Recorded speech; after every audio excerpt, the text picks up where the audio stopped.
अस्सलाम वालेकुम दोस्तों, मैं हूं ज़ुहैब हसन। आप देख रहे हैं मेरा YouTube channel exam talks and analysis.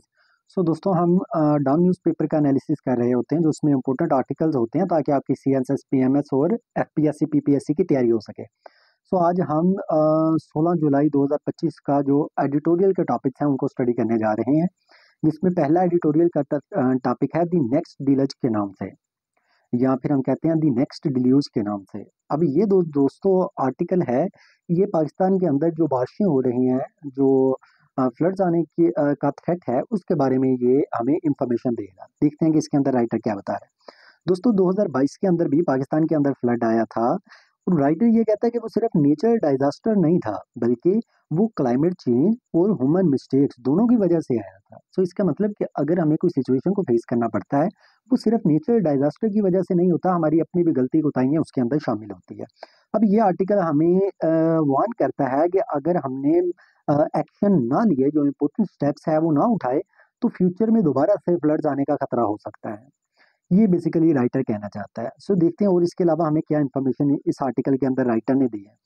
दोस्तों, पहले देखते हैं कि जो 2022 के अंदर फ्लड आया है, उसके अंदर कितने लोग इफेक्ट हुए हैं। पाकिस्तान की तकरीबन जो टोटल आबादी है उसका वन थर्ड पार्ट जो है, जो वन थर्ड हिस्सा है पाकिस्तान की पॉपुलेशन का, वो डायरेक्टली इफेक्ट हुआ इस सैलाब से। आप देखिए कि कितना बड़ा सैलाब 2022 में आया, और तकरीबन 1500 के करीब लोग जो थे, वो अपनी जान की बाजी हार गए। इकोनॉमिक अगर मैं लॉस की बात करूं तो तकरीबन हमें $30 बिलियन का नुकसान हुआ दोस्तों। इसके अलावा बहुत बड़ा एरिया एग्रीकल्चर जो लैंड थी, वो पानी पानी यानी कि वो जो जहाँ पे हम एज ए यानी कि एग्रीकल्चर प्रोडक्ट्स बनाने के लिए किसी जगह को इस्तेमाल कर रहे थे, तो आपको पता है जब सैलाब आता है तो वो सारा एरिया पानी से फिल हो जाता है। तो एक बहुत बड़ा एरिया पानी से फिल हो गया, राइटर ये बेसिकली बताना चाह रहे हैं। सो दोस्तों, नेक्स्ट हमें राइटर ये बताता है कि काजीज क्या है फ्लड की, क्यों यानी कि उस 2022 के अंदर क्यों फ्लड यानी कि फ्लड आया। दोस्तों, ये सारी कागज़ आप अपने यानी कि एक आर्टिकल ही नहीं, ये पूरा आपका टॉपिक भी है, जिसमें आप देखेंगे आपके पास माजी में एग्जांपल है, करंट सिचुएशन क्या है, काज़ीज़ क्या होती हैं, सॉल्यूशन क्या है।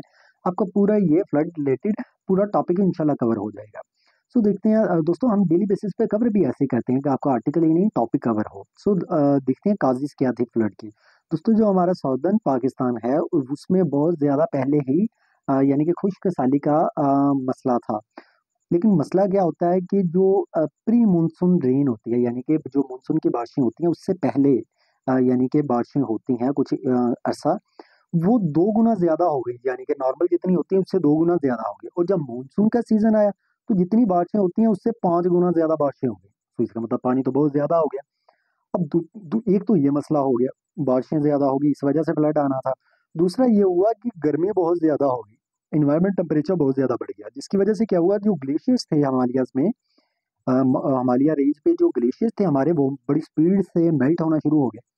तो जब ये मेल्ट हुआ है, तो आपको पता है कि अब बारिशों का पानी और ये जो बर्फ यानी कि हमारे पास मेल्ट हुई है, स्नो ये जो आइस मेल्ट हुई है, ये पानी जब बहुत ज़्यादा हो गया, तो ये रिवर्स के अंदर फ्लड्स का यानी कि सिचुएशन क्रिएट कर दी इसने।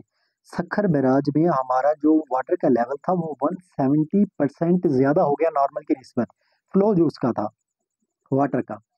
अब ये तो इसके अलावा देखते हैं ह्यूमन मिस्टेक्स कहाँ पे हुई है। अब दोस्तों, जो रिवर्स थे यानी कि हमने क्या किया कि दरियाओं के किनारे या दरियाओं के रास्ते में जहाँ पर यानी कि जिस तरह आप देखते हैं होटल्स बनाए जाते हैं, इमारतें बनाई जाती हैं, हम अब उस एरियाज को यानी कि एग्रीकल्चर लैंड के तौर पे इस्तेमाल करने लग जाते हैं। तो उससे क्या होता है कि जब ये सारी चीज़ हम जब सैलाब आता है, तो वहाँ पे जितने भी घर होते हैं वो सारे तबाह हो जाते हैं, उनमें जो लोग होते हैं वो इफ़ेक्ट हो सकते हैं, हो जाते हैं, जो एग्रीकल्चर लैंड होती है वो इफ़ेक्ट हो जाती है। सो एक तो ये मसला था। दूसरा दोस्तों, जो नेचुरल लैंड होती है, ये वाटर को एब्ज़ॉर्ब कर लेती है। लेकिन हमने क्या किया, इसको रिप्लेस कर दिया, वहाँ पे बिल्डिंग्स बना दी, वहाँ पे हमने ये काश्तकारी करनी शुरू कर दी। सो ये मसले मसाइल आए, जिसकी वजह से और पानी जो था वो अब्ज़ॉर्ब भी नहीं ज़मीन में हो पा रहा था। हमारे जो अर्बन एरिया स्पेशली सिंध का देखें, वहाँ पे बहुत ज़्यादा एरिया कंक्रीट ने कवर कर दिया है। सो वाटर ड्रेनेज के लिए स्पेस बहुत कम हो गई है, जिसकी वजह से वो पानी अब जो था, उसने बह के आगे ही जाना था। जो-जो चीज़ उसके रास्ते में आनी थी, उसने उसको इफ़ेक्ट करना था। इसके अलावा दोस्तों, हमारी मिस्टेक ये भी थी कि पाकिस्तान के 2 बड़े डैम, जिस तरह टरबिल्ला डैम और मंगला डैम है, दोस्तों जब हमें पता था कि बारिशें ज़्यादा हो रही हैं, तो ये डैम हमें दोनों खाली करने चाहिए थे टाइम से। क्यों? क्योंकि अब पानी ज़्यादा अगर हो जाता, तो हम इन डैम्स में उस पानी को स्टोर कर लेते। लेकिन ये जो डैम थे ये तो पहले भरे हुए थे। तो इसका मतलब ये हुआ कि ये डैम भी सैलाब को रोकने में इम्पोर्टेंट रोल नहीं प्ले कर सके हमारी गलती कुताही की वजह से, ये राइटर कहना चाहता है। और फ्यूचर रिस्की की क्या बात करता है राइटर, के फ्यूचर में क्या मसला हो सकता है। वो कहता है कि अगर कार्बन की एमिशन रोकी ना गई, दोस्तों कार्बन की एमिशन होती है कि जब हम फोसिल फ्यूल को बर्न करते हैं तो उसमें कार्बन डाइऑक्साइड निकलती है। ये जो कार्बन डाइऑक्साइड होती है ये यानी कि सन से जो रेज आती हैं अल्ट्रावायलेट रेज, उनको अर्थ अब्जॉर्ब करती है, और अब्जॉर्ब करके जो रेडिएशन एमिट करती है उसे इंफ्रारेड रेडिएशन कहते हैं। वो रेडिएशन ये जो गैसेज होती हैं जिसका कार्बन डाइऑक्साइड ये अब्जॉर्ब कर लेती हैं और हीट अप हो जाती हैं। तो इसका मतलब अगर आप इन्वायरमेंट के टेम्परेचर को यानी कि बढ़ने से रोकना चाहते हो तो आपको कार्बन की एमिशन को कंट्रोल करना पड़ेगा। लेकिन अगर आपने ना किया तो आज तो हम 2025 में है, अगर हम 2100 में चले जाएं तो पाकिस्तान इससे बहुत ज़्यादा सीवियर किस्म के यानी कि रेनफॉल को फेस करेगा। जो टेम्परेचर होगा वो 7 सेंटीडिग्री मजीद बढ़ जाएगा। सो जिससे क्या होगा, ग्लेशियर और ज़्यादा मेल्ट होंगे और मजीद ज़्यादा फ्लड्स आने का खतरा होगा।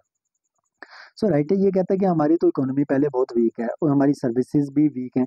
सो पाकिस्तान को, वो कहता है कि पाकिस्तान को नुकसान सिर्फ ये नहीं होगा कि हमारे घर खराब होंगे, हमारा फ्यूचर भी खराब होगा, हमारा फ्यूचर भी दाव पे लगेगा, लोगों की ज़िंदगी दाव पे लग जाएगी, इकोनॉमिक सिचुएशन नहीं ठीक होगी।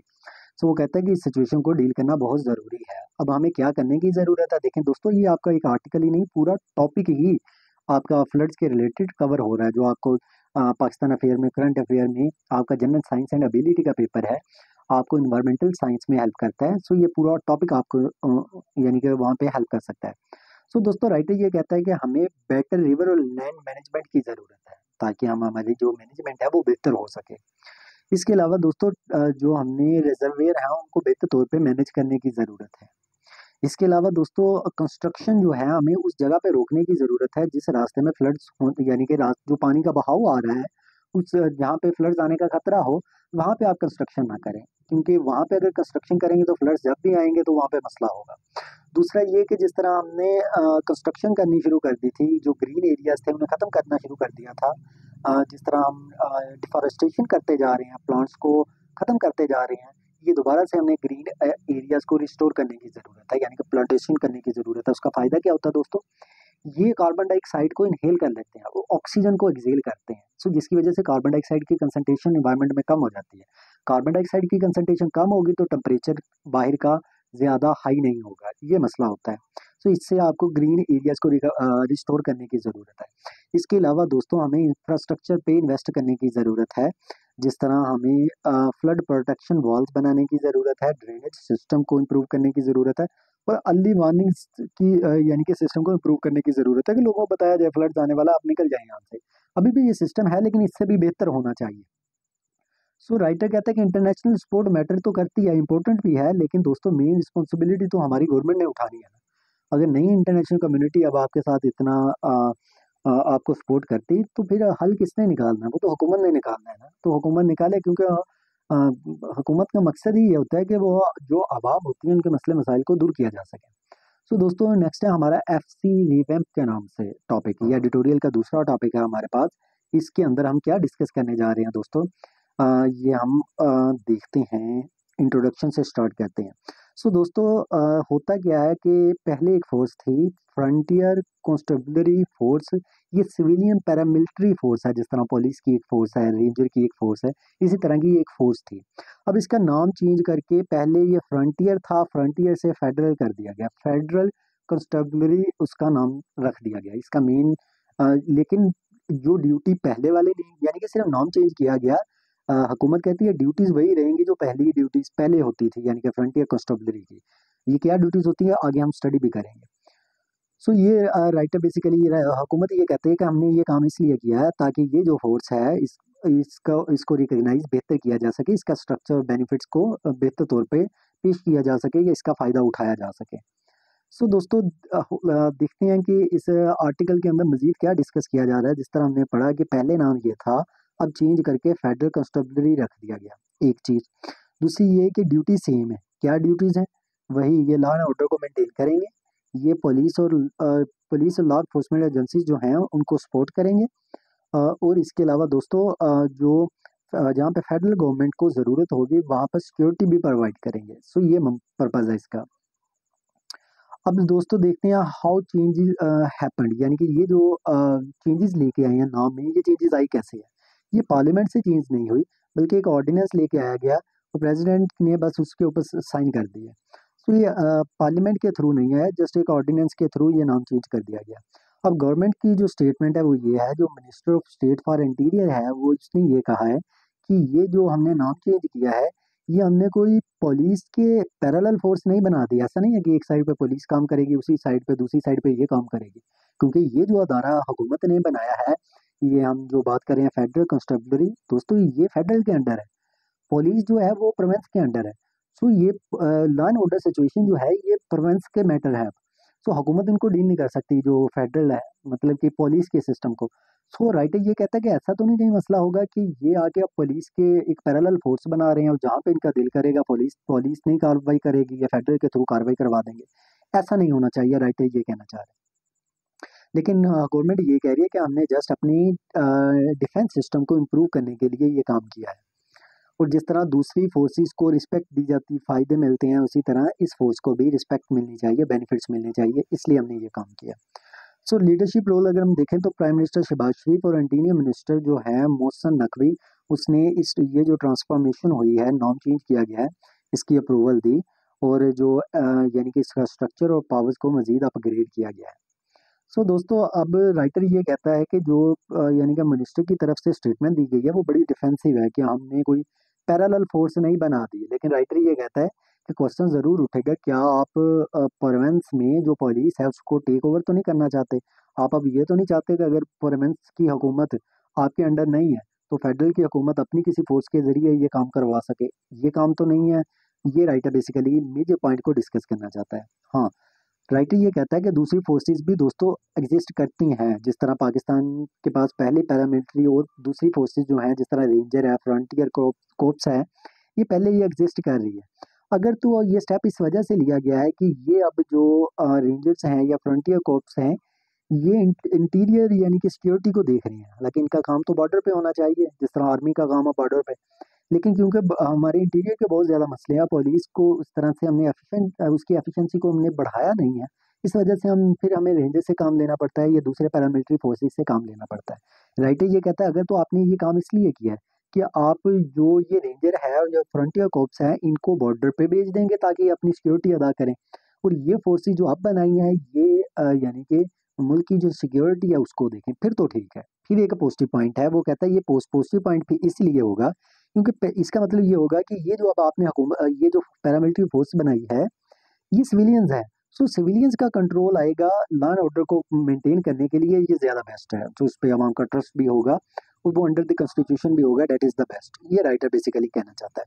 सो लेकिन राइटर कहता है कि पॉसिबल रिस्क भी हो सकता है कि ऐसा ना हो कि ये एक पैरेलल पुलिस फोर्स बना दें, जिसकी वजह से जो प्रोविंशियल अथॉरिटी है उसमें इंटरफेरेंस स्टार्ट हो जाए और पुलिस की जो इंडिपेंडेंस है वो कम हो जाए और प्रोविंशियल ऑटोनॉमी को नुकसान पहुंचे। ये काम नहीं होना चाहिए, ये खतरात है, राइटर कहते हैं। सो दोस्तों हमारा तीसरा टॉपिक है सिंप्लीफाइड टैक्स रिफॉर्म्स के नाम से। ये एडिटोरियल का तीसरा टॉपिक है हमारा 16 जुलाई 2025 का। दोस्तों एक बात और करता चलो, अगर मेरी वीडियोस आपको पसंद आती हैं तो मेरे चैनल को लाजमी आपने सब्सक्राइब करना है। अगर कोई CSS PMS FPSC या PPSC की किसी भी सब्जेक्ट की तैयारी करना चाहता है तो हम ऑनलाइन तैयारी भी करवाते हैं। आप यानी कि इस प्लेटफॉर्म के थ्रू मेरे चैनल के ज़रिए से आपको मेरा नंबर मिल जाएगा, तो आप ऑनलाइन तैयारी भी कर सकते हैं बिल्कुल अफोर्डेबल फी में। सो दोस्तों देखते हैं कि इस आर्टिकल के अंदर राइटर क्या बता रहा है। दोस्तों FBR जिसे हम कहते हैं फेडरल बोर्ड ऑफ रेवेन्यू, उसने अब ये टैक्स रिटर्न का जो फॉर्म है उसके अंदर कुछ चेंजेस लेके आए हैं। अब उन्होंने लोगों के लिए आसान कर दिया कि वो जो टैक्स यानी कि जब उन्होंने पे करने होते हैं, वो जो फॉर्म फिल करना होता है वो पहले बहुत ज़्यादा मुश्किल था, उसको आसान कर दिया। क्या आसानी की गई है वो आगे देखते हैं। इसका मकसद दोस्तों जिस तरह कहा गया है कि इसलिए ताकि जो टैक्स पेयर्स हैं उनकी मुश्किलात को कम किया जा सके जिस प्रोसेस में वो वो अपने यानी कि टैक्स को फॉर्म में फिल करते हैं। अच्छा जी, अब देखते हैं कि दोस्तों क्या-क्या चीज़ें चेंज की गई हैं। दोस्तों अब जो नया फॉर्म आया है, उसके अंदर ऑनलाइन फॉर्म है। आपके अंदर ऑटो फिल यानी कि सिस्टम है। इसका क्या मतलब, आप जस्ट अपना CNSC नंबर लिखेंगे, तो नादरा के पास आपका रिकॉर्ड होगा सारा, कि आपके पास कौन-कौन से असासे हैं, आपका नाम क्या है, आपके फादर का नाम क्या है, आपके मदर का नाम क्या है, आपकी सारी इन्फॉर्मेशन तो नादरा के पास है। वो ऑटोमेटिकली आपके जो यानी कि वो पोर्शन होंगे वो ऑटोमेटिकली उसके अंदर फिल हो जाएगी। यानी कि आपको अलग से अब वहाँ पे सारी इंफॉर्मेशन राइट नहीं करनी पड़ेगी। वो ऑटोमेटिकली नादरा के डाटा के थ्रू वो जो यानी कि जगह होंगी वो ऑटोमेटिकली वहाँ पे फिल हो जाएंगी जस्ट आपके आईडी कार्ड के नंबर की बेस पे। सो राइटर ये कहता है कि आप ये जो फॉर्म होता है इसके अंदर आपको किस चीज़ की इंफॉर्मेशन देनी होती है, आपकी इनकम कितनी है, आपके एक्सपेंसेस कितने हैं, आपके एसेट्स कितने हैं, कितनी आपके कटौती होती है, और इसके अलावा दोस्तों साल के एंड पे आपका बैंक बैलेंस कितना है। ये आपने चीज़ें टैक्स जो फॉर्म होता है उसके अंदर लिखनी होती है। अब बेनिफिट क्या हो गया, पहले इसे मैनुअल टाइप करना पड़ता था, एक एक चीज़ को आपको टाइप करना पड़ता था, अब वो नहीं होगा। अब आपके CNIC बेस पे जो नादरा के पास रिकॉर्ड है वो ऑटोमेटिकली वहाँ पे अपलोड हो जाएगा। दूसरा, अब यूज़र को ये फॉर्म साथ साथ गाइड करता है कि किस तरह से फॉर्म फिल करना है। तो इसका मतलब ये हो गया कि अब आपको किसी एक्सपर्ट की ज़रूरत नहीं है। आप अगर आप फॉर्म को फिल करना चाहते हैं तो आप बजाते खुद भी उसको यानी कि लोग फिल कर सकते हैं। दूसरा, लैंग्वेजेस का, आपको पता है कि पाकिस्तान में एजुकेशन की बात करें तो ऑलमोस्ट तो बहुत सारे लोग ऐसे हैं जो एजुकेटेड नहीं है, उन्हें पढ़ना लिखना भी नहीं आता। तो जस्ट वो अपनी यानी कि जो लोकल लैंग्वेज होती है उससे पढ़ सकते हैं या कुछ यानी कि बोल सकते हैं या कुछ पढ़ सकते हैं। तो हर हुकूमत ने ये कहा है कि आने वाले टाइम में आपको ये उर्दू में फॉर्म भी अवेलेबल होगा और बाद में ये आपकी रीजनल लैंग्वेज में भी अवेलेबल होगा, यानी कि पंजाबी में, सिंधी में, बलोची में, ये आपको उस लैंग्वेज में भी अवेलेबल हो जाएगा ताकि आसानी की जा सके। और राइटर का फिर ये कहना है कि इस चीज़ से आपके क्या होगा, सिस्टम के अंदर ट्रांसपेरेंसी आएगी। वो लोग जो टैक्स सिस्टम से बच के निकलते हैं कि ये सिस्टम बहुत स्ट्रॉन्ग यानी कि डिफ़िकल्ट है, वो यानी कि उनके लिए आसानियाँ पैदा होंगी इससे। दोस्तों अगर हम प्रॉब्लम्स की बात करें तो हमारा जो टैक्स इकट्ठा होता है, हमारी जो टोटल इकोनॉमी है, GDP है, उसका जस्ट 10% हम टैक्स इकट्ठा करते हैं। तो बाकी पैसे क्या करने पड़ते हैं, नहीं होते तो हमें कर्जा उठाना पड़ता है। तो ये जो 10% है ये दुनिया में सबसे जो कम ममालिक, वो उसको सबसे वो ममालिक जो सबसे कम पैसे इकट्ठे करते हैं उनमें शामिल है। यानी कि जो सबसे कम टैक्स इकट्ठा किया जाता है जिन ममालिक के अंदर। सो दोस्तों राइटर ये कहता है कि जो आपने ये सिस्टम तो ठीक है फार्म को बेहतर किया है, लेकिन जो लोग टैक्स देते नहीं है, जिस तरह रियल एस्टेट के हैं, एग्रीकल्चर के हैं, उनको माफियाज हैं, हाई अर्निंग प्रोफेशनल्स हैं, ये लोग तो देते ही नहीं है टैक्स। इन लोगों को टैक्स में लाने के लिए भी तो कोई पॉलिसी लेके आनी चाहिए थी ना, क्योंकि जो आप पॉलिसी लेके आए हैं वो तो उन लोगों के लिए है जो पहले टैक्स दे रहे हैं, वो तो उन लोगों को हेल्प करेगी। लेकिन वो लोग जो दोस्तों जो टैक्स दे ही नहीं रहे, जो सिस्टम के अंदर ही नहीं है, उन लोगों को सिस्टम में लाने के लिए क्या करना चाहिए, इस पे पॉलिसी बनाने की जरूरत है। यही मेजर हर्डल है। सो बाकी जो है ये भी मसले मसाइल तो हैं जिसे हुकूमत ने ठीक किया है, लेकिन ये सेकेंडरी है। प्राइमरी जो पर्पज जो इश्यूज हैं वो यही है कि लोगों से जो करप्ट लोग हैं अब उनसे टैक्स कैसे लेना है, क्योंकि आपका सिस्टम करप्ट है। वो उन्हें पता है कि अगर फॉर एग्जांपल हमने 1 साल का जी फॉर एग्जांपल 1 लाख रुपए टैक्स देने, तो हम किसी FBR के बंदे को हम वैसे ही 10,000 रुपये दे देंगे, 90,000 तो फिर भी बच गया। इस कल्चर को हमें स्टॉप करने की ज़रूरत है दोस्तों। ये कल्चर नहीं जब तक स्टॉप होगा, और ये उस टाइम तक नहीं स्टॉप होगा जब तक आपका जो सिस्टम है, जो जाके उनसे रिश्वत ले लेते हैं, आप उन पे चेक एंड बैलेंस नहीं स्ट्रॉन्ग करेंगे, उस टाइम तक नहीं ये होगा। उनकी यारी दोस्तियाँ नहीं खत्म होंगी, उनकी रिश्तेदारियाँ नहीं खत्म होंगी, उसके बगैर नहीं ये सिस्टम चल सकेगा, उनकी अकाउंटेबिलिटी नहीं अगर होगी। So thank you so much. ये हमारे तीनों आर्टिकल थे। इंशाल्लाह कल को हम अगर आप चाहते हैं डेली बेसिस पे मेरी वीडियोस आपको मिले तो subscribe. Thank you so much.